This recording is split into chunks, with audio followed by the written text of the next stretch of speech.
On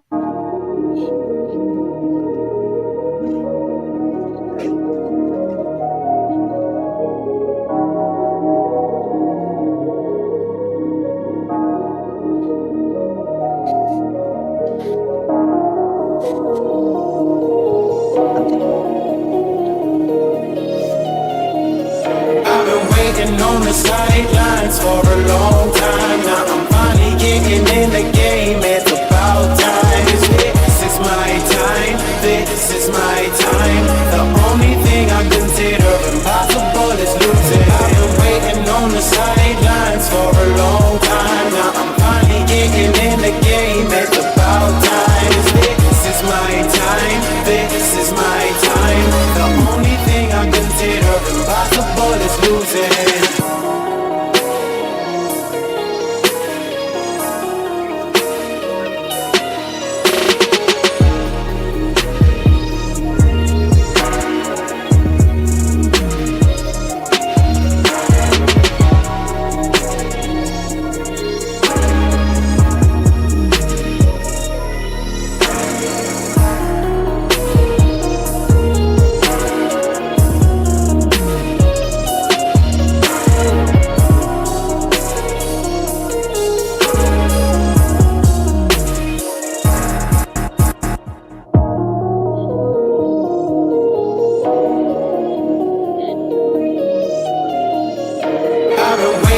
On the sidelines for a long time. Now I'm finally getting in the game. It's about time. This is my time. This is my time. The only thing I consider impossible is losing. I've been waiting on the sidelines for a long time. Now I'm finally getting in the game. It's about time.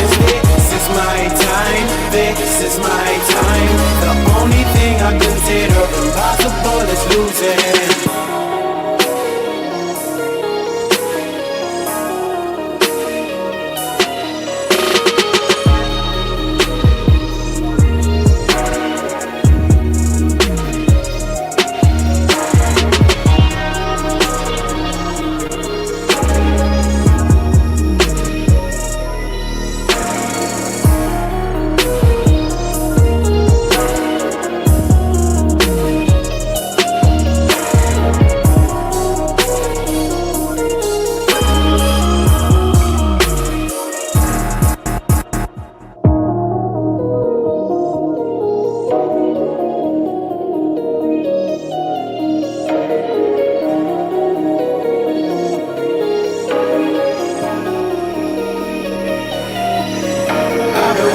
On the sidelines for a long time. Now I'm finally getting in the game. It's about time. This is my time. This is my time. The only thing I consider impossible is losing. I've been waiting on the sidelines for a long time. Now I'm finally getting in the game. It's about time.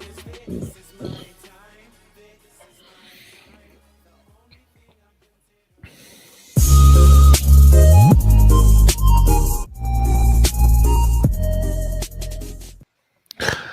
What's up, ladies and gentlemen? Welcome back to TD Fans Talk, home of the real Miami Dolphin fans. We got a night banger tonight, 8:30 p.m. Getting a little night show in. We're going to do a lot more of these going forward.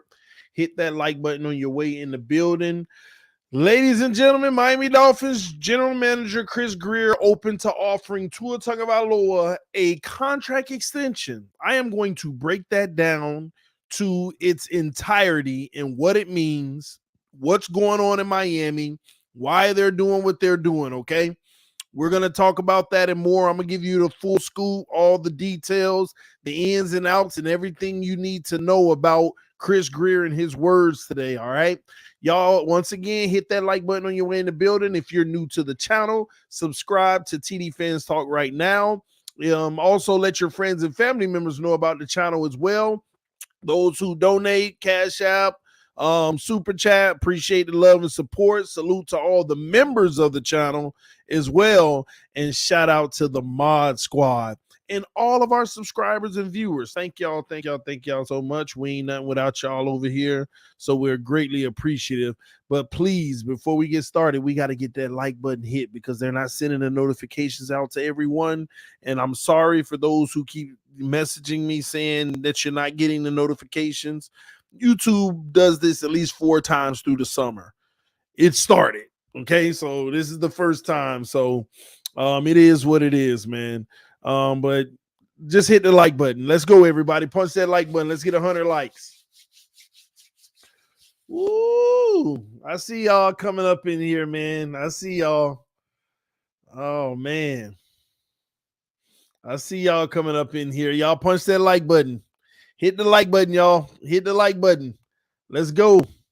Thank you, Jermaine, for hitting the like button. I appreciate it. Salute to you. Y'all hit the like button. Let's go. 29 more. We got 150 people watching. Hit that like button, all right? So we can go ahead and get to 200 and we can get started. Oh, my gosh, man. Chris Grier.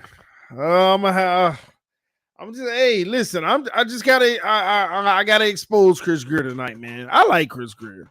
I'm gonna talk. This is a Chris Grier stream. I like Chris Grier, believe it or not, y'all. I've always liked Chris Grier. Hey, but he disappointed.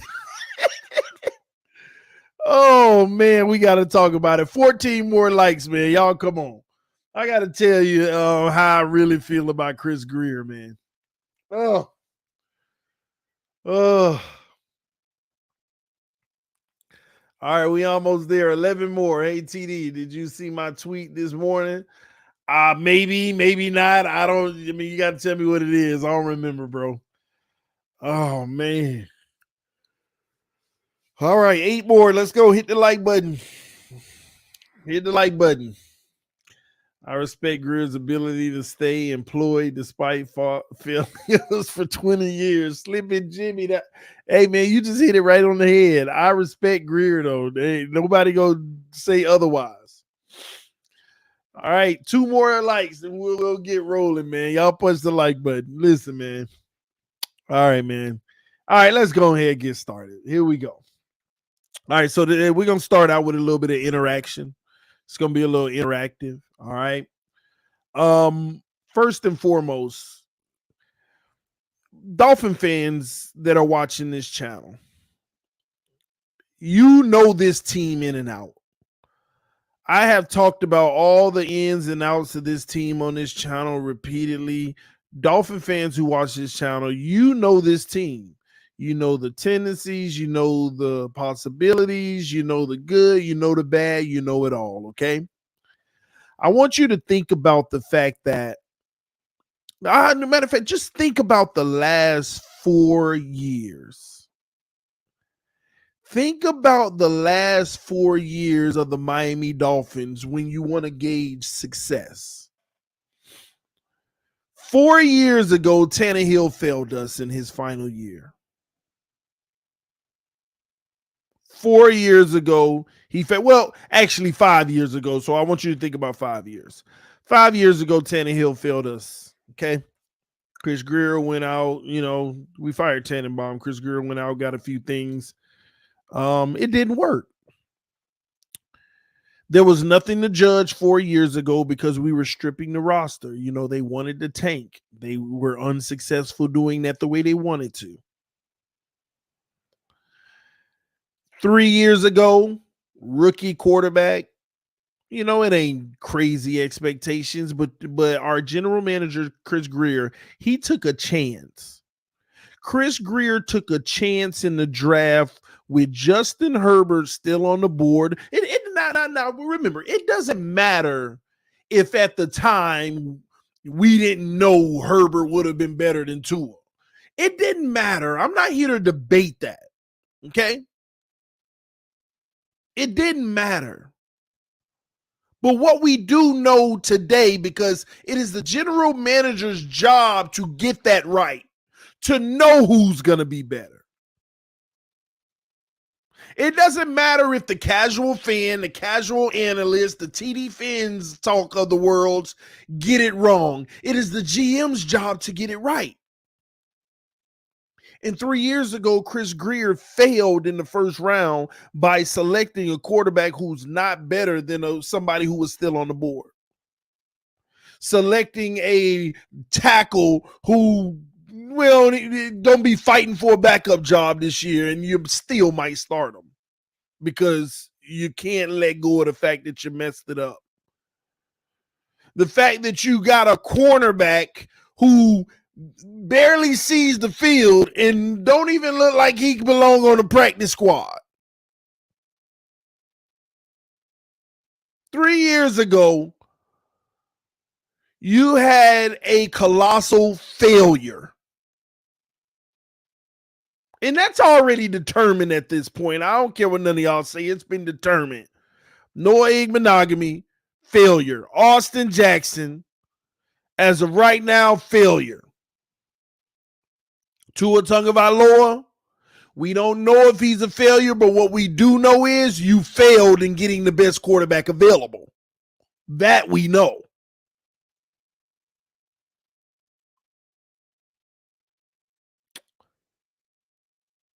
Two years ago,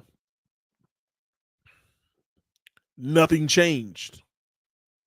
You got no better. Matter of fact, you won one less game. General manager.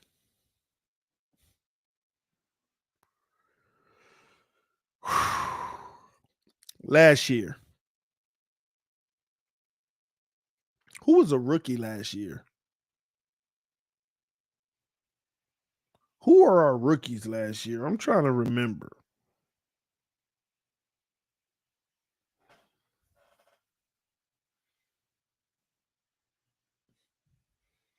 Who were our rookies last year?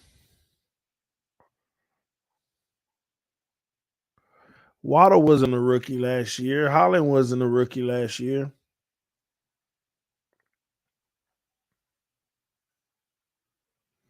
Oh, and excuse me, y'all. Forgive me, but I really don't give Chris Grier any credit for defensive players while Flores was here. Tyndall, Skylar Thompson. Dang, we only had 2 draft picks. Hunter Long, Ezukama.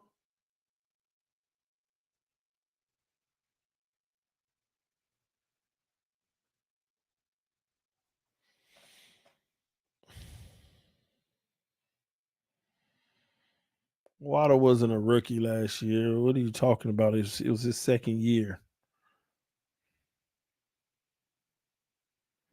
Let me get back on track. Listen, if you look at what Chris Grier has done in the last 5 years, and of course, you're going to hit on some of your first round picks because that's what a first round pick is almost guaranteed to do. Nobody would get it wrong drafting Jalen Waddle.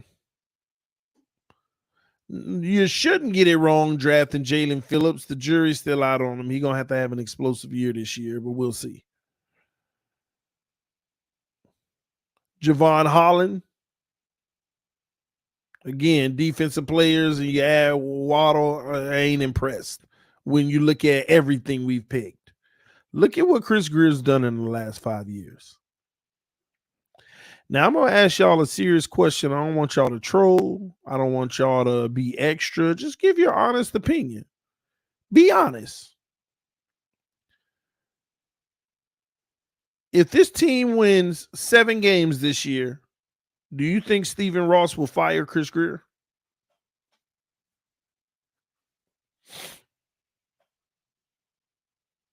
If this team wins 7 games this year, do you think will fire Stephen Ross will fire Chris Grier?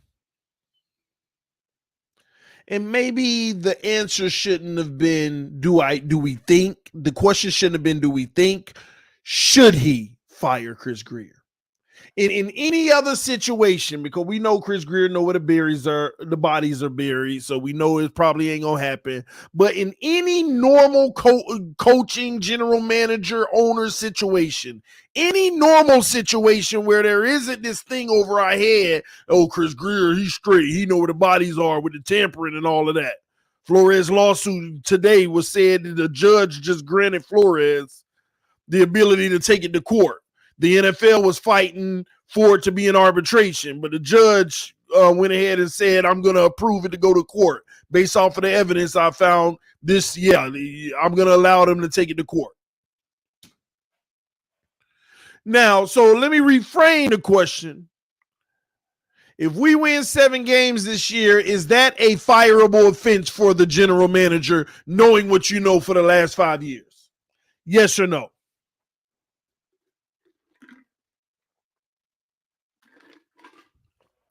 Is it a fireable offense?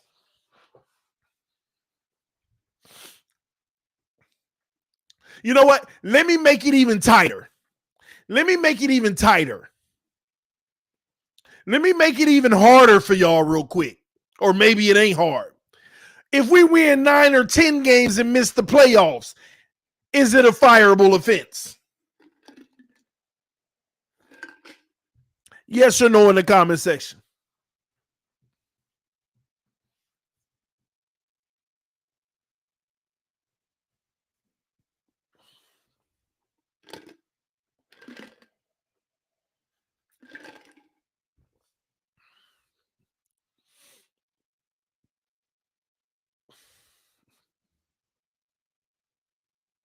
Now, it's interesting to me that I'm seeing certain comments say 9 yes, 10 no. Why not? Why, if you win 10 games and you miss the playoffs, is not a fireable offense? Why, if you win virtually the same amount of games to me?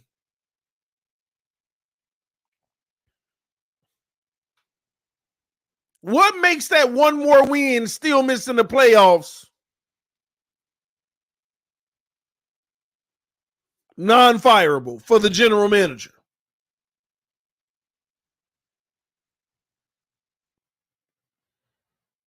Just curious. I don't know. I ain't telling you either way. Just trying to understand some of your logic. 10 is basically playoffs almost every year. That's not true. Flores won 10 games and we didn't make the playoffs. The only reason we made the playoffs this year was because 3 teams you did not expect to do what they did what they did. Nobody expected the Raiders to be what they were. Nobody expected Tennessee to have the injuries. Tennessee was number 1 in the AFC over the Chiefs by week 9 or something like that. And they just fell apart when the injuries piled up. Tannehill got hurt. Malik Willis sounded like he couldn't get over 50 yards passing in the game. Nobody expected that. Who expected Denver to do what they did? The Raiders, the Browns, the suspension, all of that stuff. That's the only reason we made it. A whole bunch of fortunate circumstances.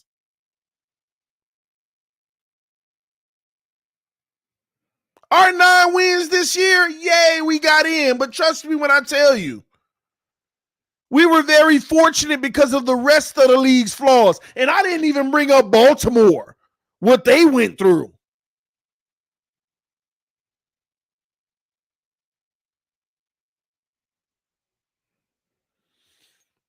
Miami Dolphins Syndicate, the homie in the building, he said 8 out of 10 times, 10 games is playoffs. That's no longer true. You're still operating off of the 16-game season. We're now in a 17-game season. 17-game season changes that. I still give you a high mark on it, but I would say now it's more like 6 out of 10. 10 wins will get you in. 6 out of 10 seasons.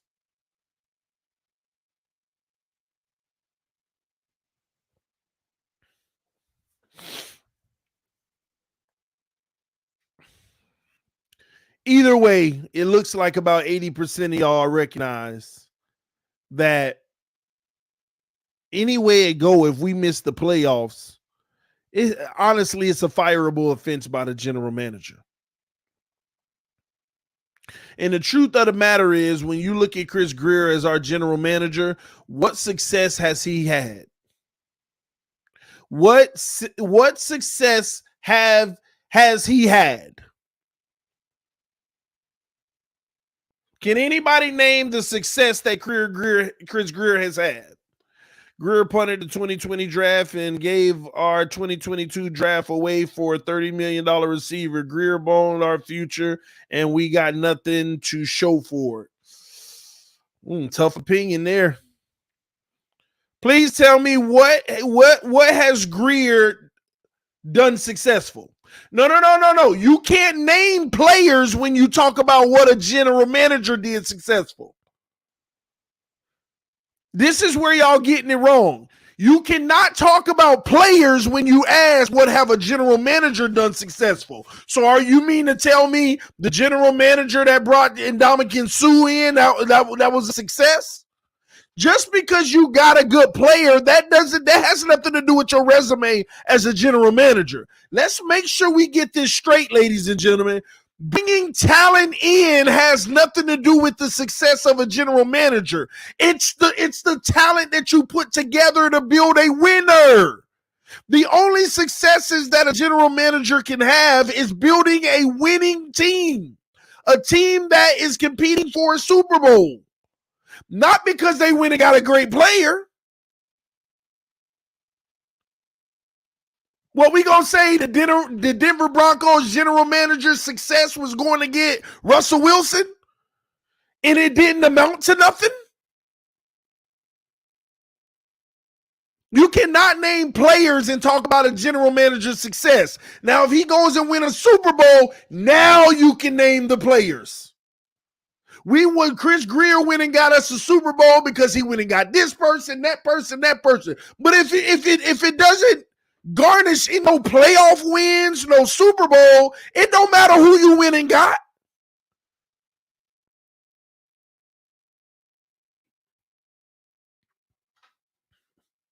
It doesn't matter who you went and got. It's not about players when it comes to general managers unless you win. Then you get credit for the players. Because if you lose, that means you put the wrong nucleus of players together, no matter how great they are.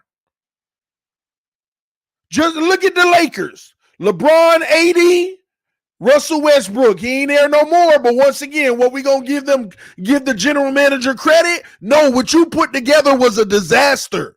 No matter how great each of them are individually. You don't get credit for that.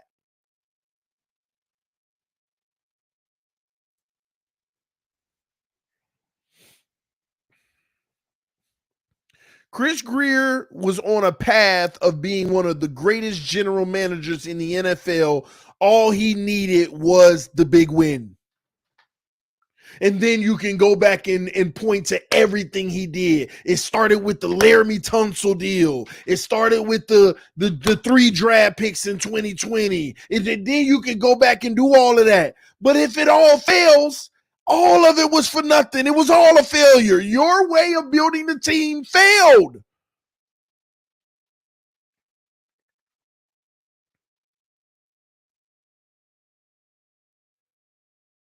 Failed. Straight failed.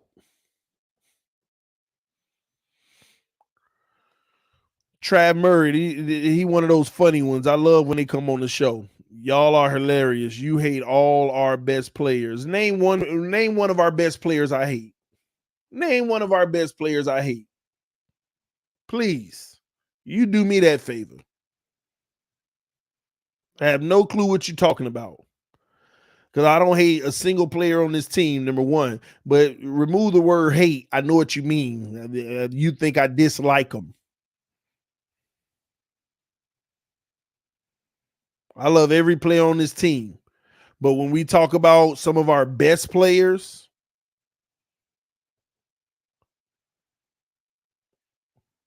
I just tell the truth. Just like, and I know one of the main ones, Xavier Howard. What did I tell y'all 3 years ago about Xavier Howard? And we're sitting here living it real time now.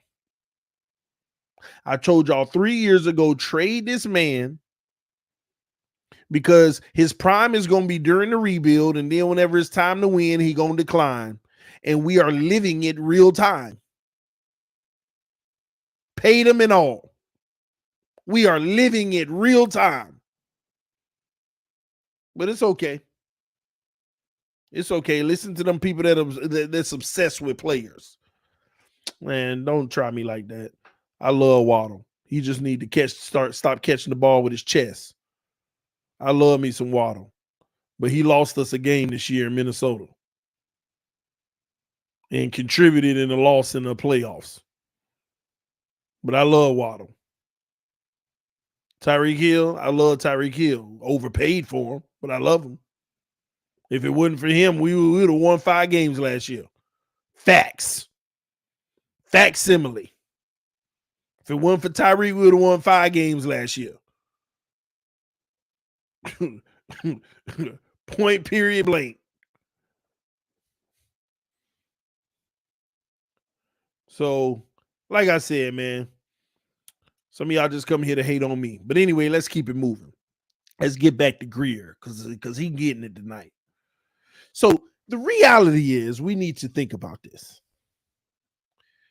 Chris Grier knows that he could have, all we have to do is win and he can be revered as one of the greatest GMs, because if we win a Super Bowl this year, you can go all the way back from the beginning and say, look at how it all orchestrated, right? And if he lose, he literally is one of the worst, because it looked at how it all orchestrated, all for nothing. Like Buffalo going through right now. And let me side note this real quick. This is the frustrating and funny part about it. Buffalo is a failure. What they tried to do is a failure, but at least during their process of a failure, they actually went far. But it's still a failure because it's only one ultimate goal. What are you building for? To win the Lombardi. And you failed.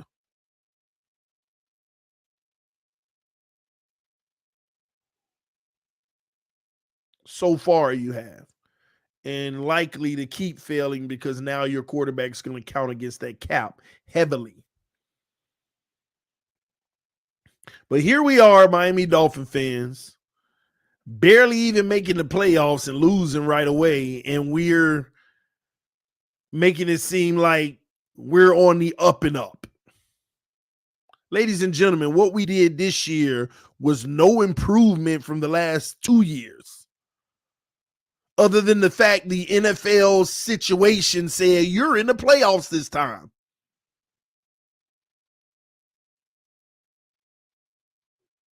Chris Grier has continuously been failing us. And people are starting to notice it. And the reality is, Stephen Ross has to notice it. Because Stephen Ross is going to sell this team soon, but he's still adamant he wants to win before he does. So I do believe that Chris Grier is feeling the pressure that if I don't get it done and I don't get it done soon, whether it's this year or next year, I could be out of here. I think Chris Grier recognizes that if I don't get it done this year or next year, and I hope I get it next year, I could be out of here. Now, ladies and gentlemen, Miami Dolphin fans, one of the most dangerous things that you can deal with as a fan is when you have a GM that knows that they are truly on the clock.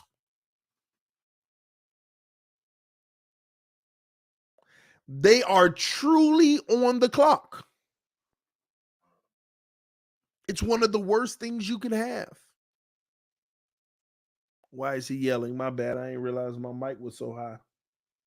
I got it now. Hopefully this is better. He knows he is on the clock. So the reason why I say one of the worst things you can have is a GM that's on the clock is because they don't care about the organization's future anymore. I will spend every dime and give away every draft pick and use everything we have now and for the future.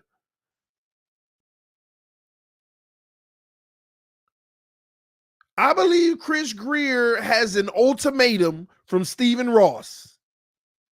Get it done now or you're done. I sat in the middle of you and Brian Flores, and to be honest with, I chose you. Do not make me look up and feel like I choose wrong.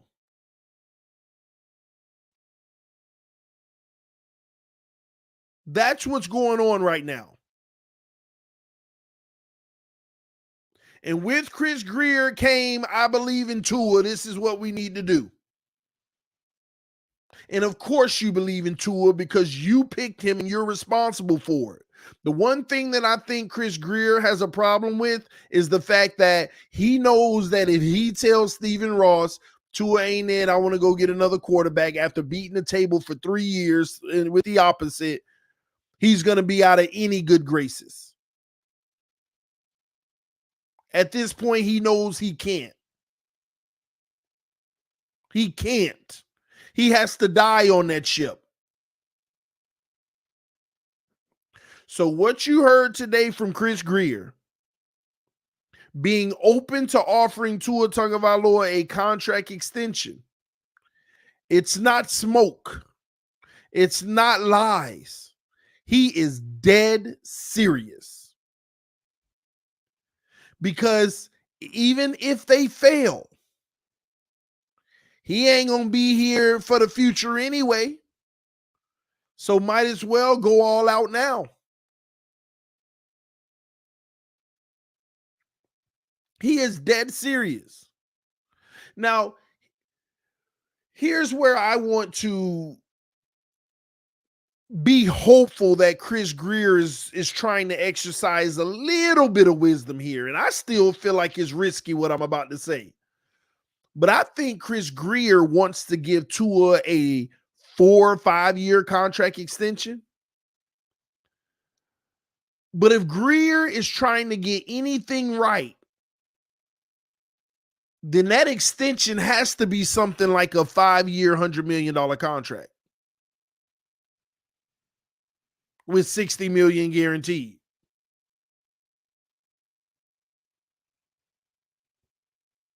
Everybody, 5 year, $200 million. Stop.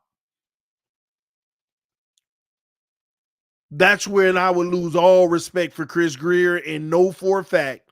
Because if you're going to offer a guy a long-term contract, you got to give them the equivalence of what they're worth and the circumstance. What is Tua Tagovailoa worth right now, knowing that he hasn't finished playing a full season of football since 2018 back in college? So he's unreliable. That is a fact right now. Right now, his current status as a player is unreliable. Not only that, he is still yet to play at a high level on a consistent basis. Example, more than 3 games in a row.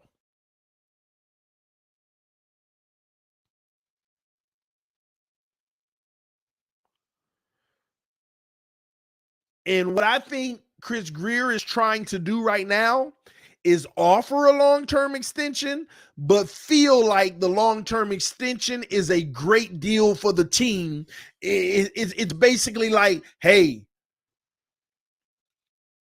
I'm going to stick my neck out there and offer you a respectable deal based off of the circumstances. And this is what's happening. I think this is what's happening between Grier and Tua and his agent. Grier is saying, I got a 5 year, $100 million for you. And it may be a 5 year, 130. I mean, y'all get my point, though. It ain't more than $30 million a year.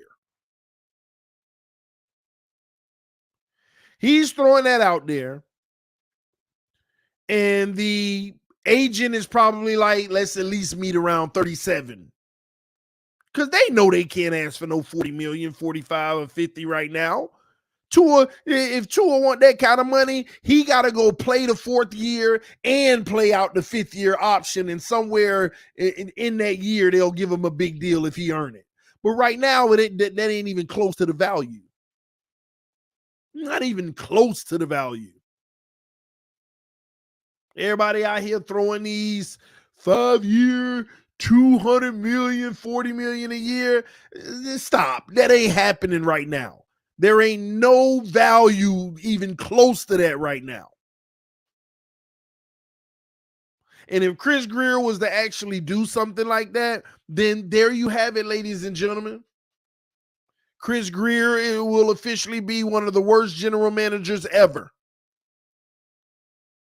Basically blindly giving big guaranteed money, holding the franchise hostage longer. And basically the hope that you can save your job because everything that you brought in is there.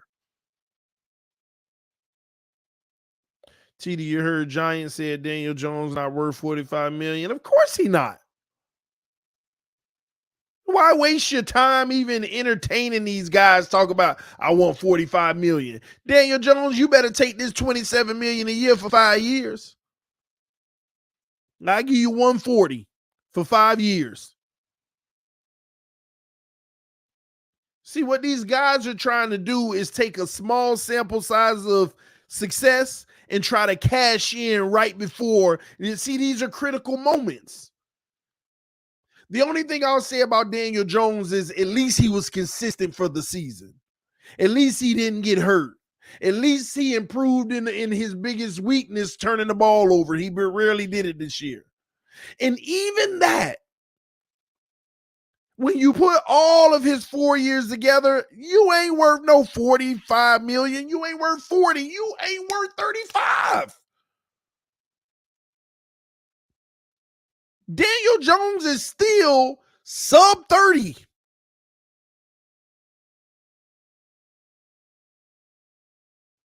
Sub 30.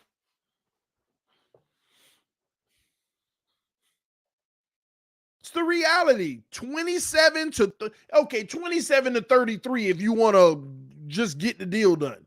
But remember, y'all, it ain't about the contract. It's about the guaranteed money. That's all that matters. It's all about the guaranteed money.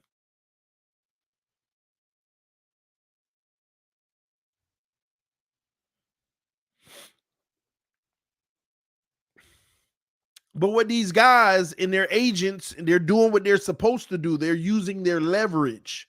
We're on a contract year. I just came off of a good year. One good year. Has anybody learned anything from Baker Mayfield? Do we care about what happened with the Baker Mayfield situation?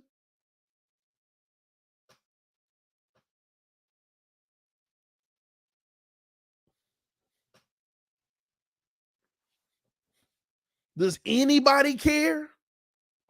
Kyler Murray got his deal early. And already the first year of that, blown. And you still got the same crybaby? Does no one care? Kyler Murray is going to screw them. And they gave him the money. They're going to get screwed for it. Baker Mayfield showed you. This is what happens. The problem is you got teams out here, only the teams that's used to doing this foolishness, like the Dolphins. I mean, we did it with Tannehill. Let's be honest. I was one of the biggest Tannehill advocates, but Tannehill ain't put nothing together until the year he was up for a contract. And he had a good season. You were like, okay, he done turned the corner. But it was one season. It was one season. Have we not learned anything from that? And above all of these guys we're talking about, played the full season on those years before they got their deal. They also played at a high level consistently those years. And we're talking about Lions, Bears, and Browns. Give them the extension.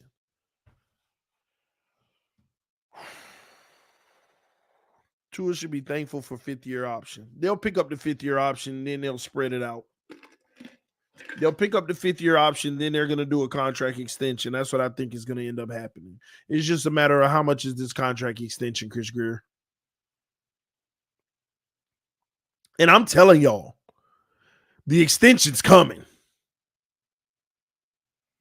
Everybody out here in the media, will they pick up the option? Screw the option. The extension's coming. Because what does Chris Grier have to lose? What does he have to lose?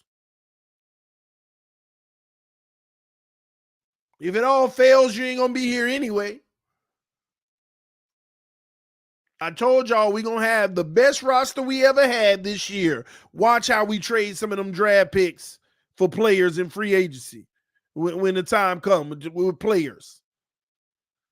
Watch how we spend whatever money we got for players and screw our books for the future. Chris Grier don't care. He knows if I ain't going to be a part of the future if I don't do it. I need to go for broke and try to win a Super Bowl. And if it fails, it didn't matter. I wasn't going to be here anyway. The issue I have is, man, you give extensions to players who you guarantee deserve it. And, teams know when you got a real great quarterback. The intangibles are there. They're there consistently. They don't have as many injury concerns. But the Miami Dolphins are going to go right back down that road and do something that makes absolutely no sense, y'all. I don't care how much you love Tua. This ain't about loving him or hating him. This is just factual right now. Giving him a contract extension is just not wise for any organization given what he's given us for 3 years. It makes absolutely no sense. This ain't about whether you like him or not or believe in him or not. This is just straight. Act like we ain't Dolphin fans and we're evaluating another team and this is their quarterback and this is what they went through. You have no vested interest. It makes absolutely no sense.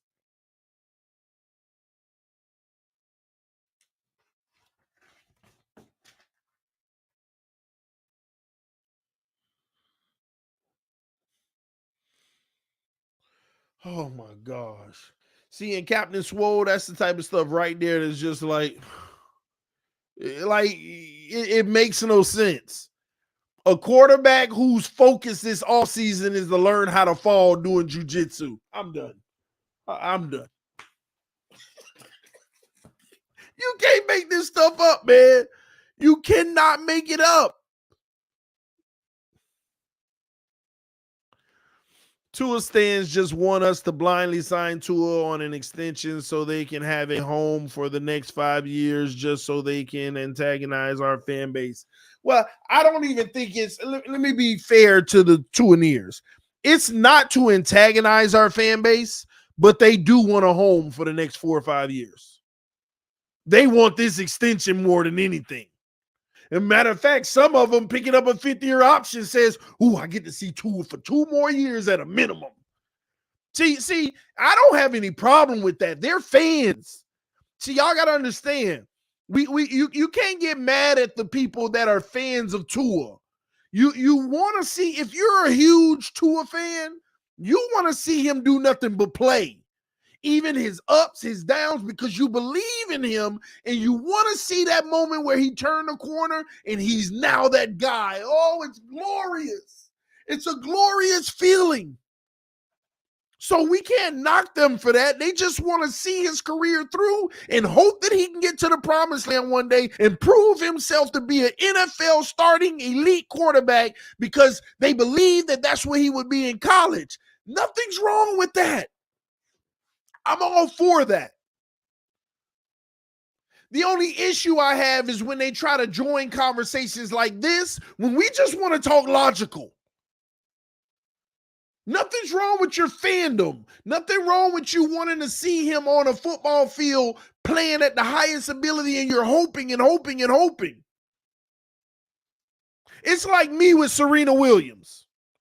For the last several years, man, can you get one more? You know, her plays declined a little, but you just keep watching. And oh, she lost early this time. Oh, she in the finals. Oh, she just can't get it done.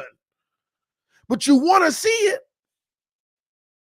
You still gonna support it, and you want to. So I get it.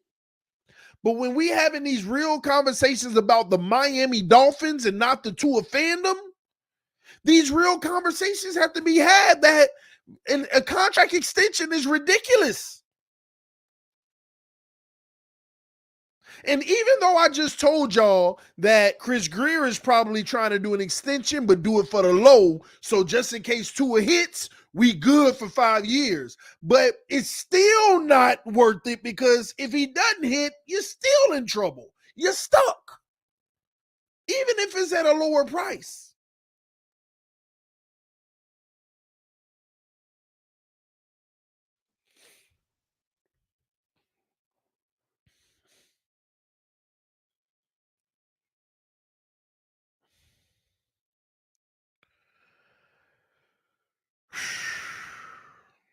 Led the NFL in many categories. Yeah, just like Ryan Tannehill 3 years ago. Led the NFL in many categories. Matter of fact, all them same categories Tua led the NFL in, Tannehill did, and better. And better. But does that make you a franchise quarterback? Tannehill had like a 117 passer rating 3 years ago. Number 1 in the NFL. Tua had a 106 or 105 this year. 11-point difference. Way better. But does that make you a franchise quarterback?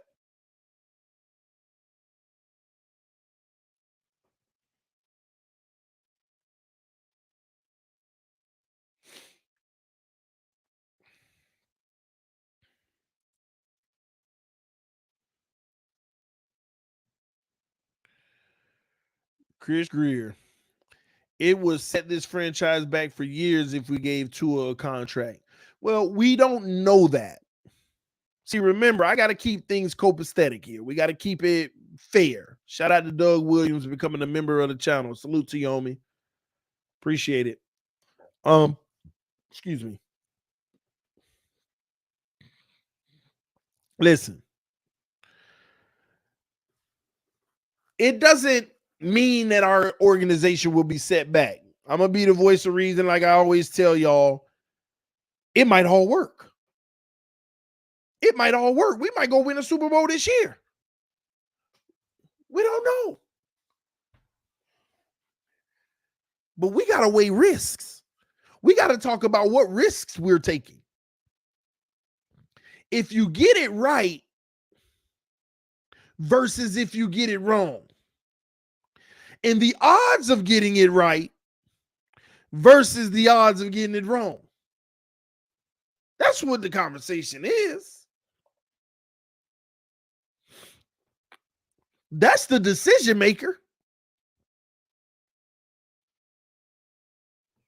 Because I don't think anybody can debate at this point that we need everything around Tua Tagovailoa for us to have a chance to win a Super Bowl. Or do some of y'all disagree? Let me start right here. If we kept the same team we kept last year,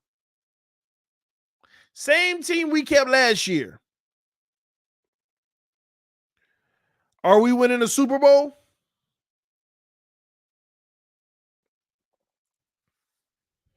Y'all think that's the team from last year is good enough to win a Super Bowl? It constructed exactly the same? That's the Super Bowl team. That team is better than the Chiefs. That team better than the Eagles. Better than the Bengals.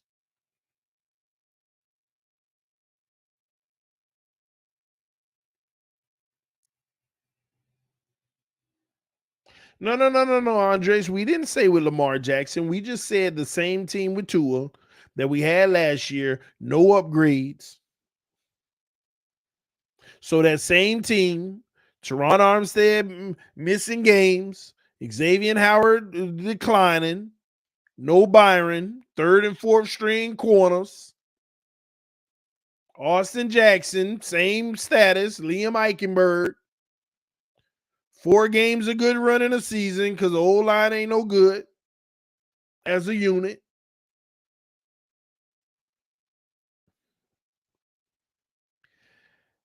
Let me be clear about something. The biggest lie and deceit going around this community right now, y'all want to know what that is? Screw the community, the media, the narrative, and the community. The biggest lie going around right now. This is how you drive a narrative to get somebody to accept something. Okay? You fully ignore why you shouldn't accept it and glorify an alternative motive. Let me give you an example. Here's the biggest lie in the community right now. When I hear people say it's not about his play, it's whether or not he could stay healthy. That is the biggest lying, deceitful narrative going around in this community right now, trying to hide still his indeficiencies in his game. See, we went 2 years of his play. We didn't even talk about injuries much the first 2 years. Even though he had them, we didn't even bring that up as a big factor. Now, since he got the 2 or 3 concussions, I don't even know how many, they want to act like that's the only factor.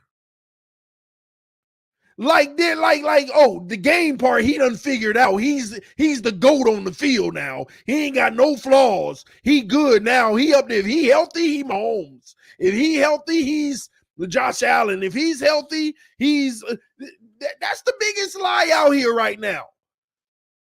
They're trying to make you think about if he can stay healthy and let that be the only narrative, which is the biggest lie out here.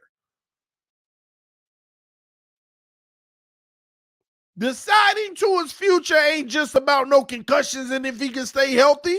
It's about the fact that this man has been consistently inconsistent for 3 years with his play alone. But they don't want to talk about that. They want to keep talking health. Because odds are he's going to have a season where he don't get hurt at some point, and they're hoping this is the one.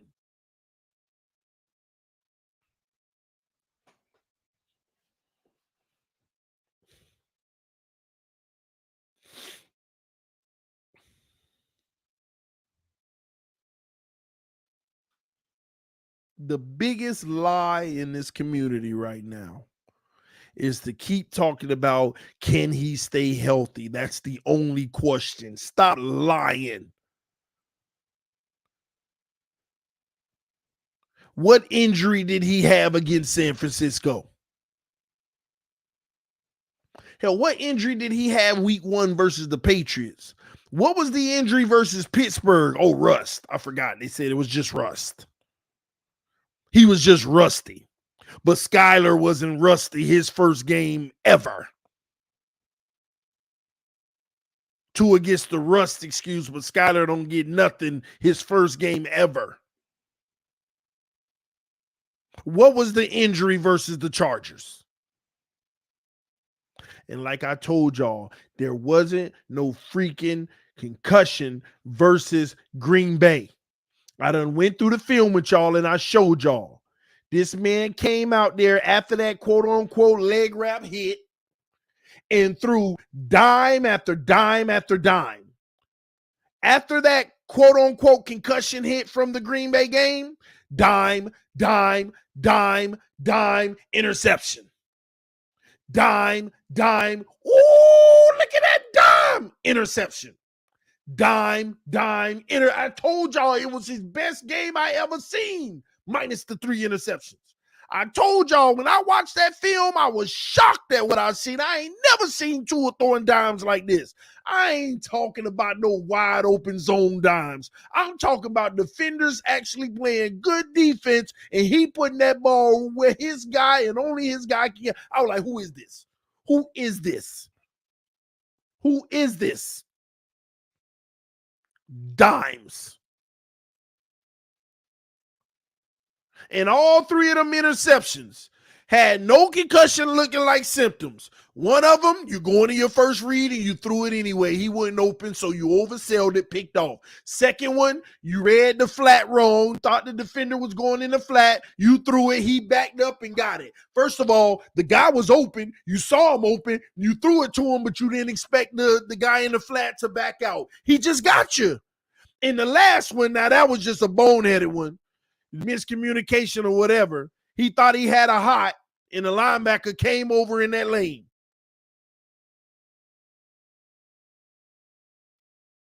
If you want to talk about concussed on any of it, okay, I'll just to be generous, I'll give you the last one because it was just ridiculous. But them other two, just great defense. Got him. Baited him.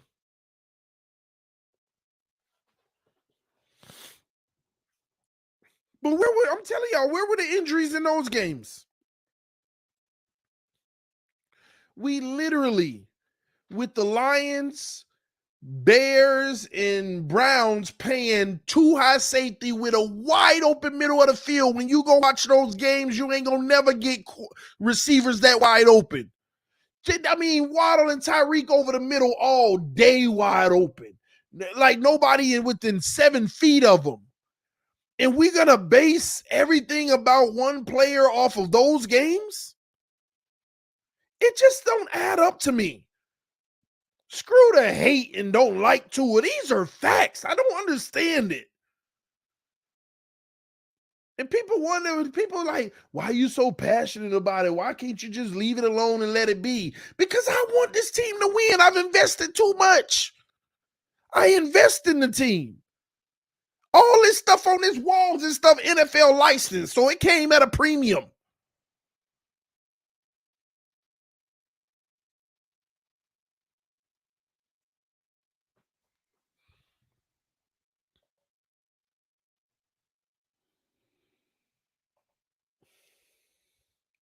And once again, those individuals that don't belong in these conversations, that are Tua fans, which I don't have any problem with y'all. You're supposed to be fans, but y'all come into these conversations and y'all fight against it and tell me that I'm supposed to not care and just support them anyway.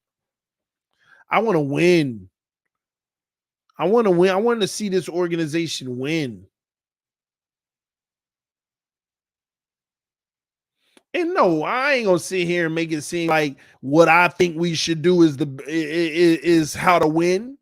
But we make obvious boneheaded decisions that obviously ain't giving us the best chance to win. Derek Bossick said, TD, do you hate Tua? The answer is no, bro. No, I don't. Sometimes I hate his play, though.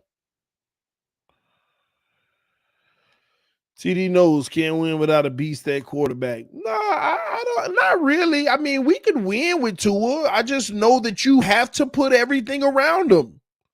You got to have, like, that O-line, all 5 positions got to be legitimately solidified. Not 3 guys and the other 2 are okay. No, all 5 of them got to be solidified. You got to have Tyreek and Waddle type receivers. You got to have a solid tight end to help your guy bail him out at times. You need a really good run game, so you need a good running back to go behind that line. And you do that and your defense is above average, you could win with Tua. The problem is, in order to have teams like that, you can only do it in windows because of the amount of capital and money you got to spend to accomplish it. So when you're in one of those windows like we're about to put everything around Tua this offseason, ladies and gentlemen.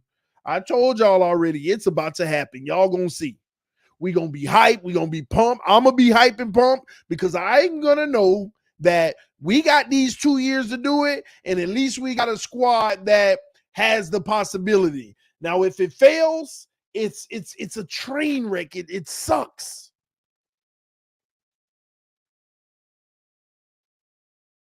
But there are alternative routes to take that might give you a bigger bang for your buck and long term. And I know everybody, I don't know why all y'all keep on saying, TD, you should be talking about Lamar, man. Screw that. You need to talk about Lamar, man. That's who we need. I keep getting these messages all day, every day. I get it, but they're not going to do it. People say, well, Lamar, well, what difference would it make? Because I don't need to go get the left guard and right tackle now if I got Lamar, because he going to make up for that inefficiency with his skill alone. I don't need to have the best running game in the league because Lamar is going to make up half of that on his own. I can go get my Cedric Wilson and my Mostert and those guys with Lamar. I'm fine. I don't need to go get a real running back because I got Lamar now.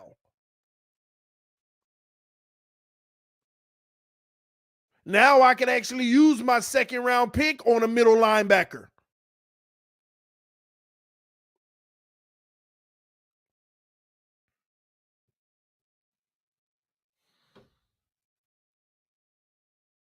And I can compete for a Super Bowl.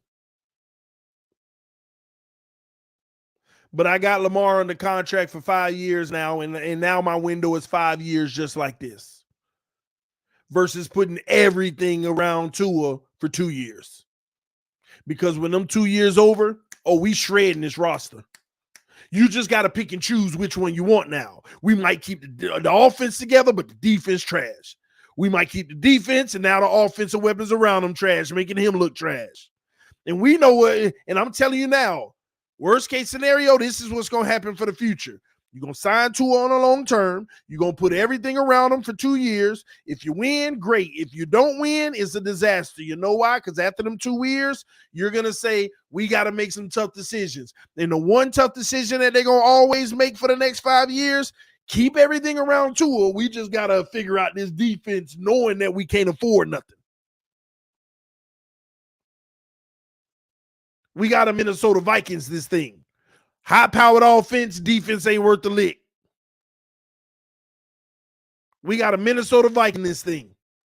That's exactly what it'll be. The offense can put up points with the best of them, but the defense can't stop nobody, so it's always a shootout. And at the end of the day, we could even win 12, 13 games like that, but when you get in the playoffs, take your behind home in the first round. Second at best. That's the reality.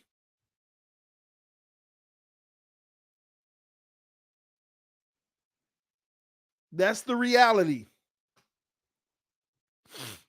The thing with Baltimore, they only made one cardinal mistake. They always tried to put the O-line, and they never got wide receiver weapons. If the Cardinals are, I'm saying the Cardinals, I meant the Ravens. Y'all forgive me. If the Ravens are smart, you re-sign Lamar Jackson, give him all the money he wants, and just go for broke and go get a real wide receiver. Take the right guard away. Take one piece off the O-line.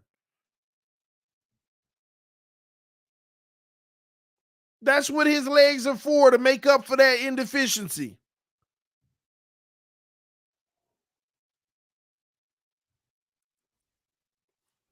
But that's the Ravens. I don't know how you go 5 years and never get this man a 1A and a 1B, or a 1A and a B1, 1B. Truth be told, they barely ever gave him a 1A. The best receivers they've had is almost a 1B anyway.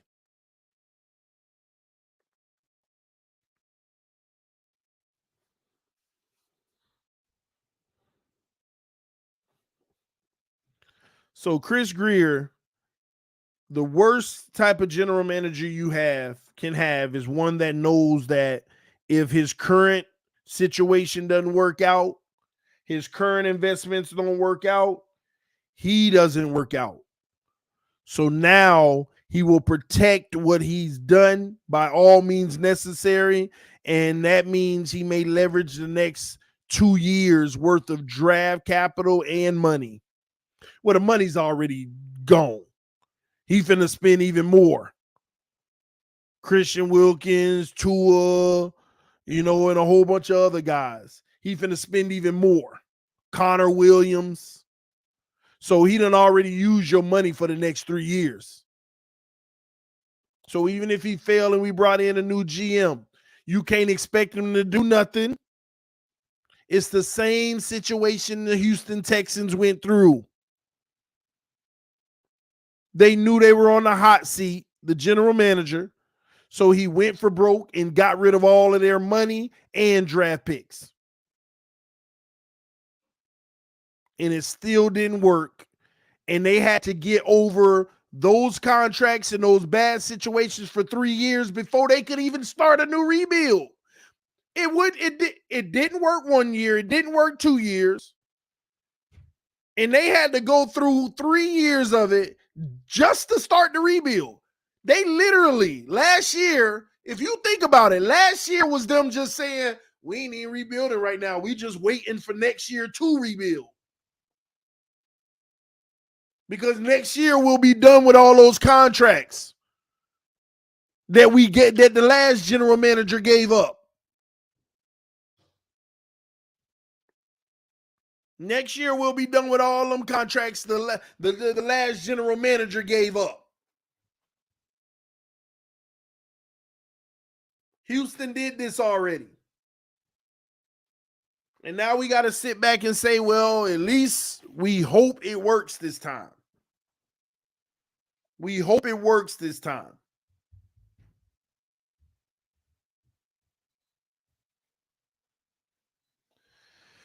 Time always tells, ladies and gentlemen. There's a piece of me that believes, man, Chris Grier, you can't die on the sword like this, bro. Maybe you sitting back like literally low key, still trying to make a big trade. Maybe, but that ain't even in my heart no more. I don't even believe in him anymore. I don't even believe in him anymore like that. If I believed in Chris Grier in the back of my heart, I'd be like, I think he's still finna try to make that big old move. I don't know who it is, but a big time quarterback coming here this year. But I'm at a point now I can't even work myself up to believe that he can be that competent at this point. And here's the thing. Chris Grier is a very smart guy. He's very competent. The problem is, I think sometimes you can die on your sword. That's that pride. Sometimes you will die to see it through because you really believed it. And that one time you were wrong, but that one time can cost you. That one time is going to cost you.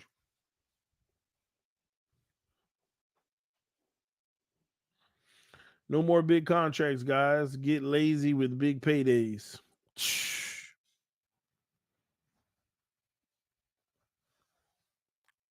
Man. And that's another frustrating piece. Chris Grier ain't doing nothing but buying the talent. Again, successful organizations develop the talent. That's what has to happen. Mike McDaniel and his staff has to develop somebody this year, man. You got to develop somebody this year. You can't go in free agency and go get a running back like Cook, go get a left guard and a right tackle and think that's development. We got to develop somebody this year. Take a 5th round talent and make him a starter. Take a 3rd round talent and make him a Pro Bowler.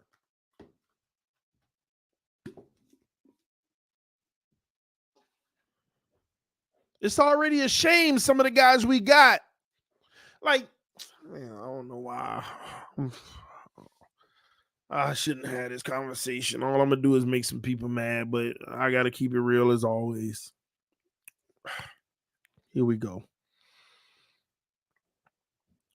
Guys, Chris Grier drafted some good players. Okay.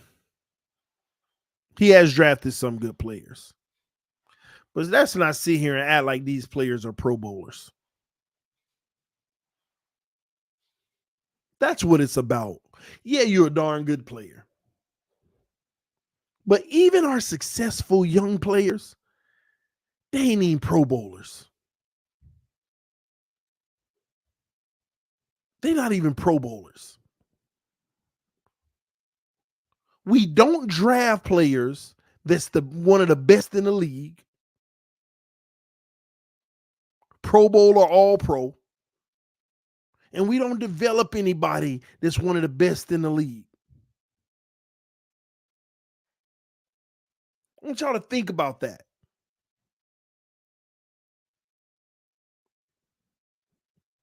Jalen Waddle, this organization is a success when you make him a Pro Bowler. Javon Holland, it's a success when you make him a Pro Bowler or on an All-Pro team. Christian Wilkins, same thing.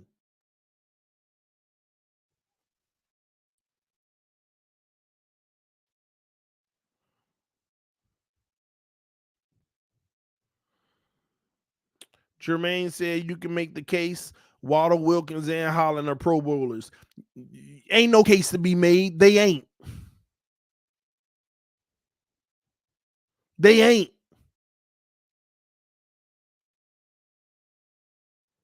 What y'all talking about? They not. And once again, leave it to Dolphin fans. You only care about players on this team. As great as y'all think Javon Holland is, go look at who made the Pro Bowl at that position. Way better. As great as you think Christian Wilkins is, he was the 6th best at his position this year.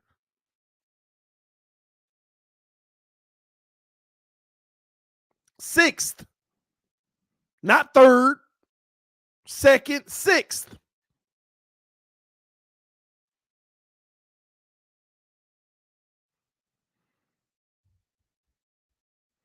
Phillips ain't even close. Phillips could have doubled his production and probably wouldn't have made it at that position.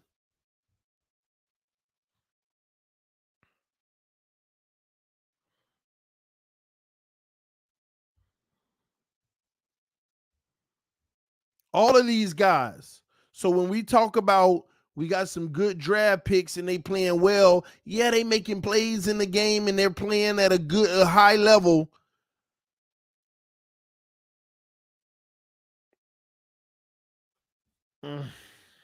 I'll say this.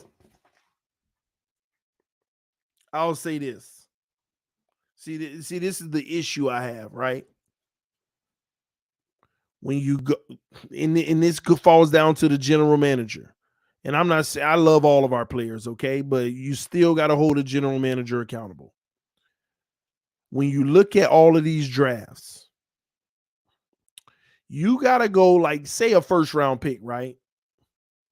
So, say you got a first round pick. You have to go in that draft and say, how many of these guys that came out with this guy already done been to the Pro Bowl or even twice? Let me ask you, Dolphin fans, let me see how unbiased you can be. At least try. Was Micah Parsons in the same draft as Jalen Waddle?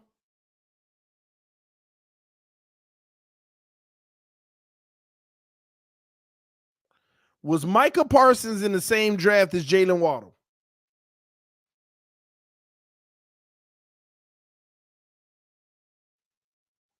If you could redo the draft, would you have taken Micah Parsons or Jalen Waddle?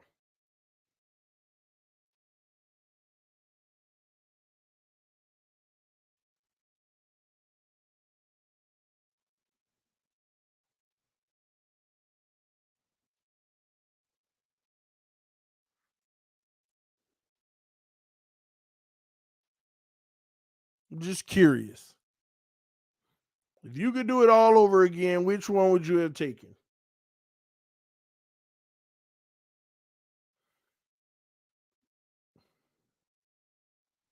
I ain't gonna lie, I'm like shocked. I'm even seeing even a few of y'all say Waddle. Shocked. Now, let me ask the next question. In that same draft, did we not need a linebacker / defensive end because we went and got one at 16 or whatever? In that same draft?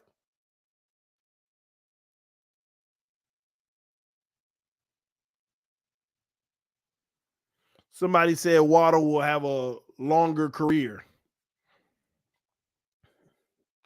Michael Parsons already on a trajectory to be in Canton, Ohio.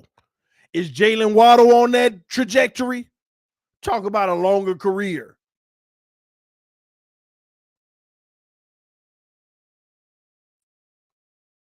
Let's get something straight. Waddle already going to take a back seat to the Pro Bowl for the next 3 years because of Tyreek Hill anyway.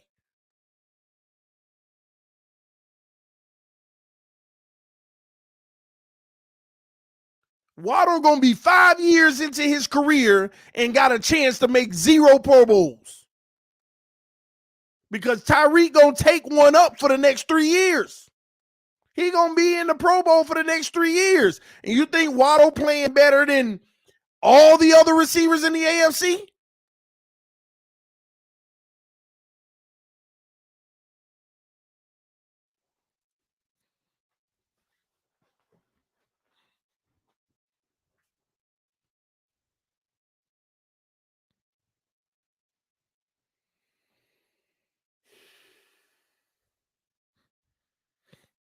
Facts, but it's about all pro. Same thing. How many receivers are selected to the all pro team?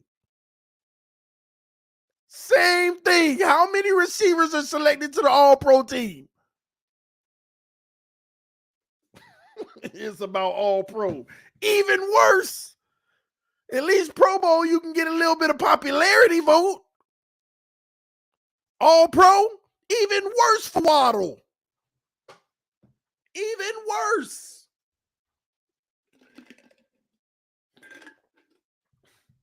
For the next 3 years, Tyreek is going to get a spot. And now Waddle got to beat out every receiver in the AFC, being the number 2 on his team. I ain't sleeping on Waddle. I'm giving y'all the reality. The reality behind Jalen Waddle is he a 1A or a 1B? Ladies and gentlemen, have you thought about that? Is Jalen Waddle a 1A or a 1B? And I'm going to tell you now, Jalen Waddle is a 1A. He is a 1A. The problem is you don't put a 1A with the 1A. We only went and got a 1A because of another 1A because of the quarterback. He's a 1B now because of Tyreek, but technically, can't Jalen Waddle be the number 1 receiver on 25 teams in the NFL? 23 at least? Can't Jalen Waddle be the number 1 receiver on at least 23 teams in the NFL? And if you could be the wide receiver on at least 23 teams in the NFL, the number 1 receiver, then you're a 1A. And you went and got another 1A, which by default pushed him down to 1B. And everything about his accolades will suffer as a result.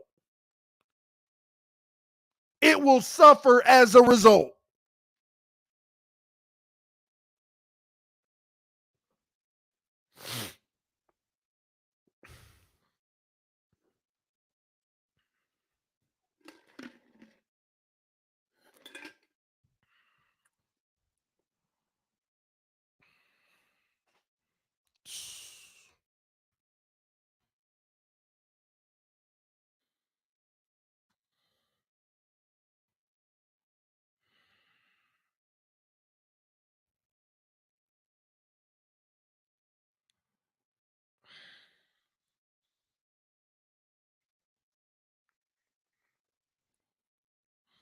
Hold on, let me see.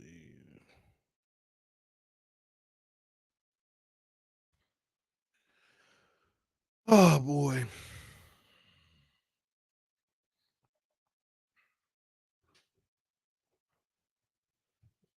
Give me a second, y'all.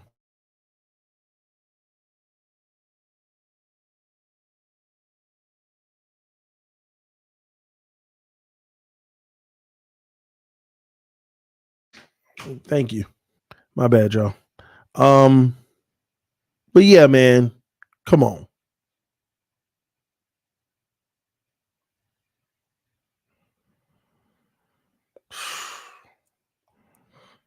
Let me see something. I got a good question for y'all. I got a good question for y'all. Who's the better wide receiver? Jalen Waddle or T. Higgins?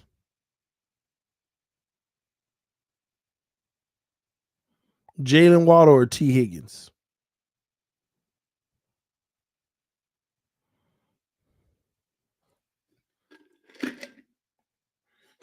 Don't get this wrong. Somebody said poll it. Man, I don't need to poll it because I already know the answer, but I'll poll it. I'll poll it just for y'all.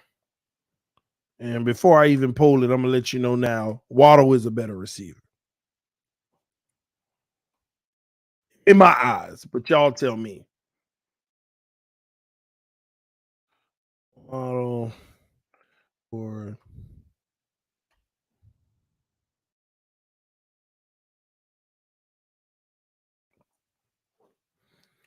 all right, I think I just put the poll up. Y'all hurry up and vote on that real quick. See where y'all head is. No, because I want to show you something. First of all, anyway, let me just say it. Waddle is the better receiver. See, the difference is, let me tell you something about the Bengals chemistry. Now I know we put up a lot of yards and we had a lot of success at the receiving core this year, with the exception of touchdowns, which I feel like this receiving core should have had 10 touchdowns more at a minimum. By another thing they don't want to talk about, how our guys should have had 10 more touchdowns combined this year at a minimum. Anyway, see, this is when you look at Cincinnati, right? You know who 1A is, but you also recognize a true 1B. You recognize a true 1B. T. Higgins. T. Higgins is the true 1B. He can go be a 1A on a team, but that ain't good enough. And I'm looking at these rankings right now. T. Higgins by PFF is ranked number 20th. He's the 20th best receiver. Actually, excuse me, 21st or 20th. He tied with Jerry Jeudy. You see, so they know who they 1A is. And they 1B. They see that's chemistry. That's putting you in your proper place. That's not overspending. The right amount of chemistry. That's what that is.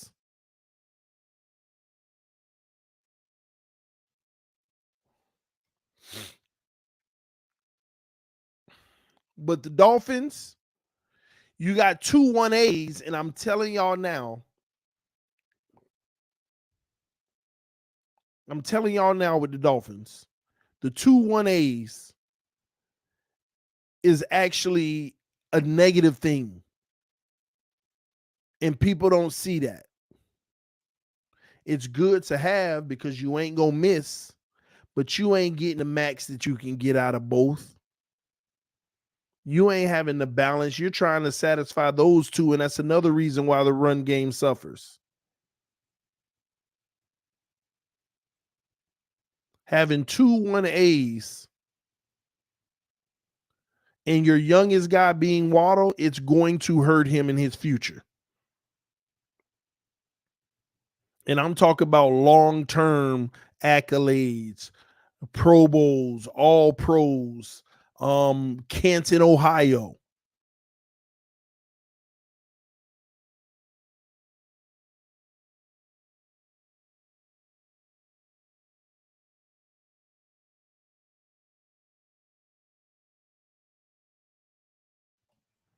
Thank you.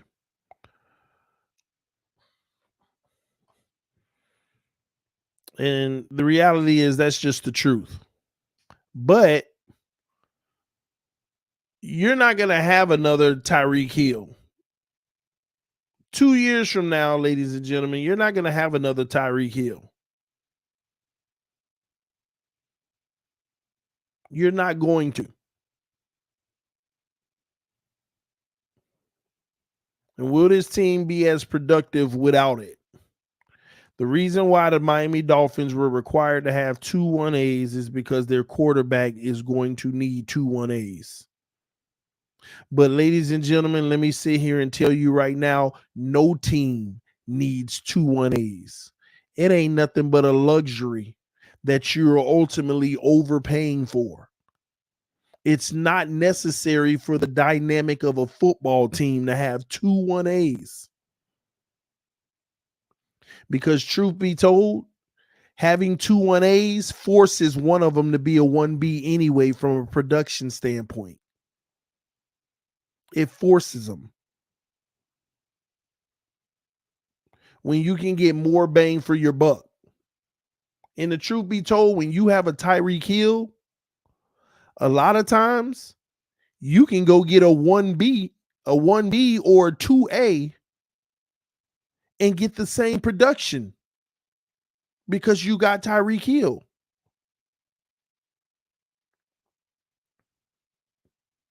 It's that simple. Let me pull one more thing up for y'all.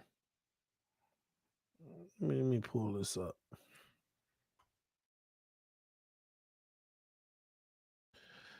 All right, let me see what this did. Okay, 7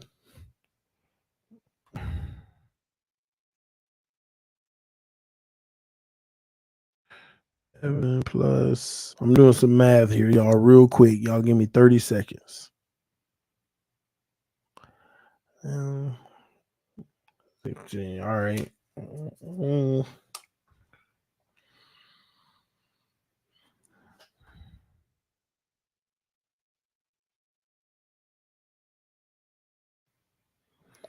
All right. And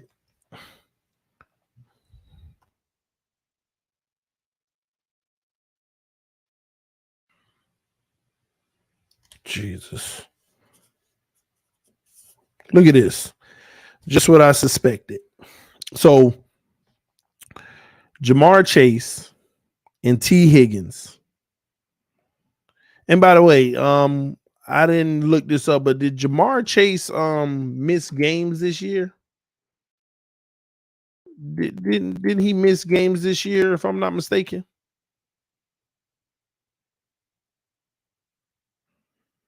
Y'all let me know in the comment section because I believe, if I'm not mistaken, didn't he miss like 4 or 5 games, or am I tripping?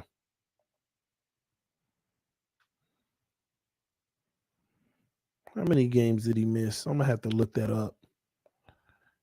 Sorry.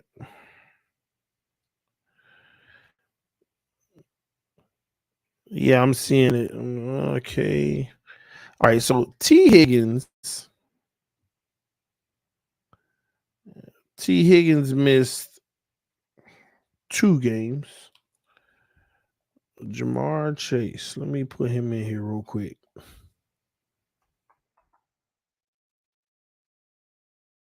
I'll tell y'all the exact amount of games he missed now.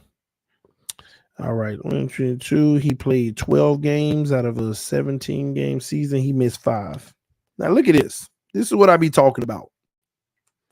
So Waddle played every game and Tyreek played every game.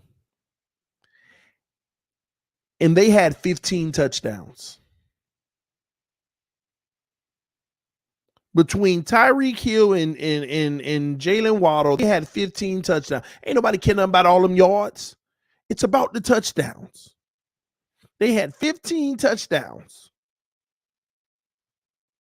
And then you got T. Higgins and Jamar Chase put up 16 touchdowns, and they missed the combined 7 games. How many more touchdowns you think Jamar Chase getting if he played his 5 games? At least 4. T. Higgins playing his 2 games gets at least 1. Another 5. They would have had probably 21, 22 touchdowns with a 1A and a 1B. Y'all don't understand. Having 2 1As actually minimizes the production. You may get a whole bunch of yards.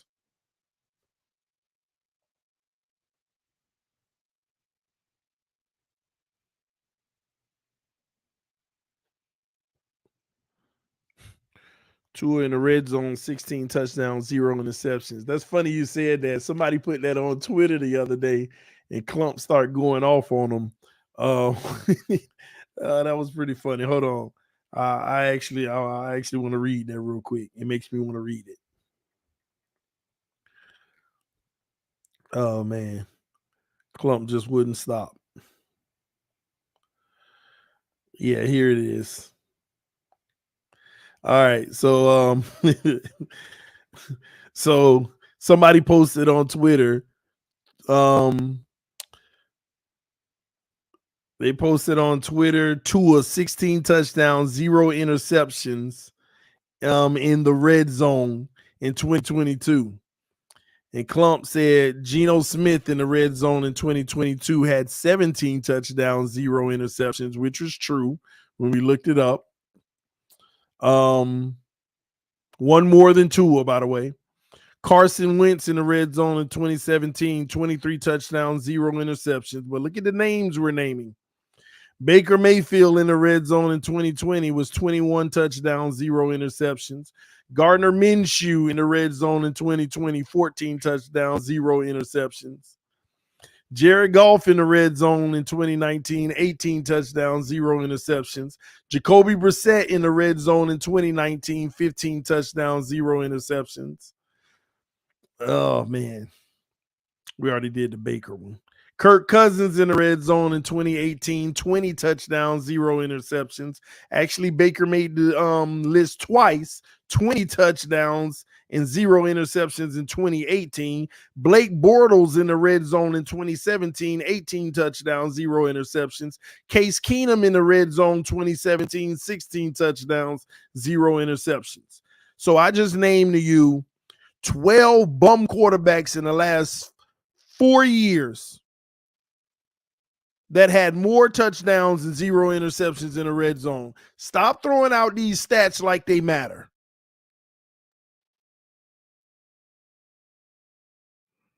Stop throwing out these stats like that and selling to yourself that we got Patrick Mahomes. That's what y'all doing. Geno Smith.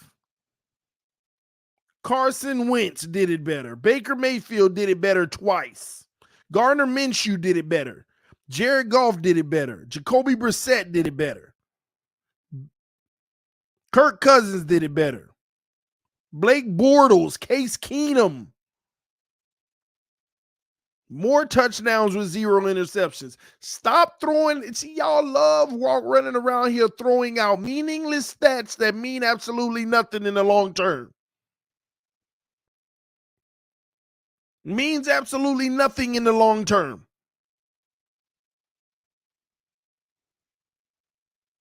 Where's the playoff wins? Matter of fact, for him, where's the playoff appearances?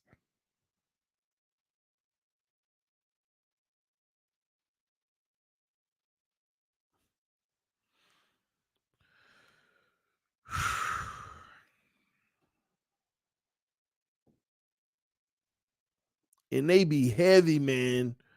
You get into an argument, they be heavy with these stats. No, it's 15 touchdowns, 0 interceptions in the red zone, man. He was on fire this year, man. Y'all gotta stop this, man. And by the way, very good job for them numbers regardless. But stop making it seem like that's the answer. This is proof. This is shows you he's the guy.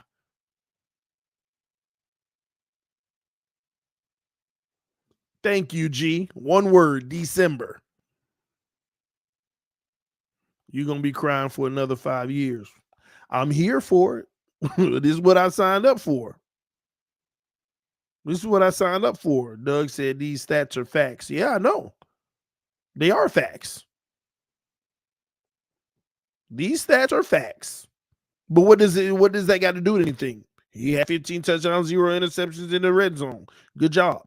But some people trying to make it seem like that should tell you he's a franchise quarterback. But I just named 11 quarterbacks, 10 of them ain't franchise quarterbacks. And the one that I'm counting as a franchise quarterback is Kirk Cousins.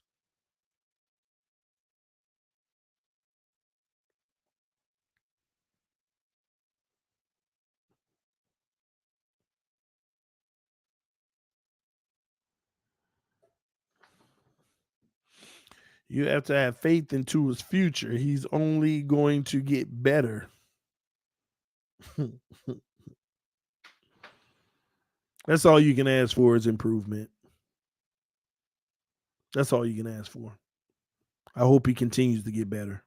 Take another step next year. Now, that would be real good.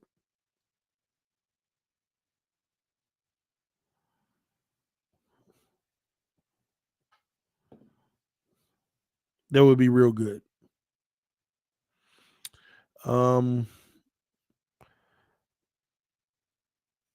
Yeah, the Hall of Fame. Santa Claus showed up on game day. Anyway, man, I'm about to get up out of here, man. Can y'all stop? Can people stop arguing with me on Twitter about the Atlanta Falcons versus Dolphins game 2 years ago? Can you please stop arguing with me about that game? Tua's not the reason we lost, but he contributed in the loss. What's wrong with saying that? He threw 2 interceptions. We're down 20-14. Xavier Howard just picked off Atlanta. And we're in field goal range at the 32-yard line. In the very next play, he gave it right back. Stop arguing with me about the Atlanta Falcons game. He contributed in the loss, okay? The defense at the end didn't hold up, but they did enough in the game to even let us come back, to dig us out of the hole he dug. He basically dug. Nobody thinks about that. Yeah, the defense couldn't hold up at the end against Pitts, and shame on them. But don't forget that defense is the reason you got back in the game, making enough stops and getting turnovers for you to come back.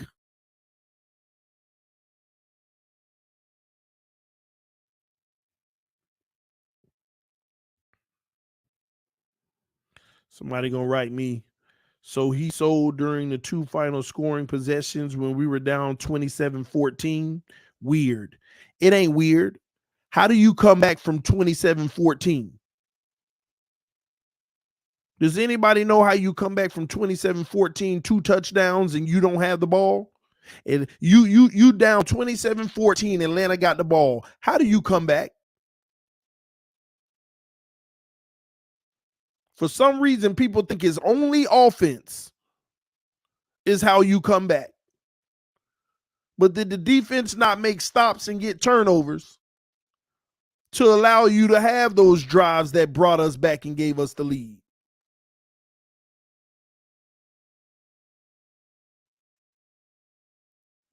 Discount that.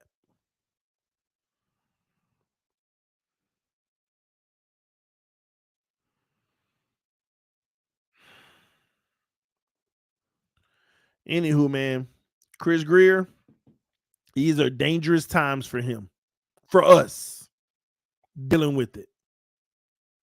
These are dangerous times.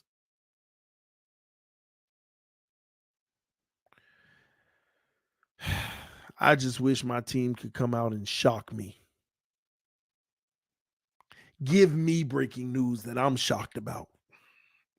At this point, Like that would be the greatest feeling in the world. Give me breaking news that even I'd be shocked with.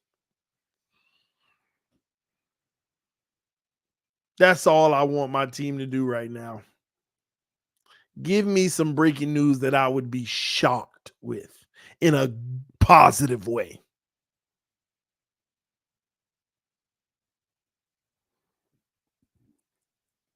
But they just don't have it in them. They just don't have it in them. This TD Fans Talk, home of the real Miami Dolphin fans. Thank y'all so much for tuning in tonight. Appreciate y'all watching. I'll be back tomorrow, right back at it.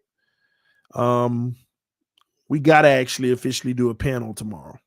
We got to do a panel. Bring people on. Get their thoughts. We have to. Even if, as a matter of fact, it might be the first thing I do is open it right away when I do a show tomorrow. When I'm gonna do an early show too, and a late one. But yeah, man, I know we all waiting on breaking news, but it is what it is. I appreciate you, Paul, for watching, bro. TD play the clip from when Tua threw the pick. It's on Twitter, man, and it's on YouTube. I don't want them to say I got duplicate content because YouTube has been taking creators' monetization away for doing duplicate content. So if I replay something that I already did, they can flag me for duplicate content. All right. So yeah, I don't want those problems.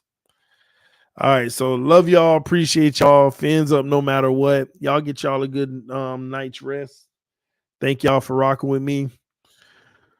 Oh boy, fins up no matter what, y'all. Might give me a game of Madden in real quick. If y'all want to send me the request, send it now on PlayStation 5. Love y'all, appreciate y'all. TD, go practice Madden. Good night, good show.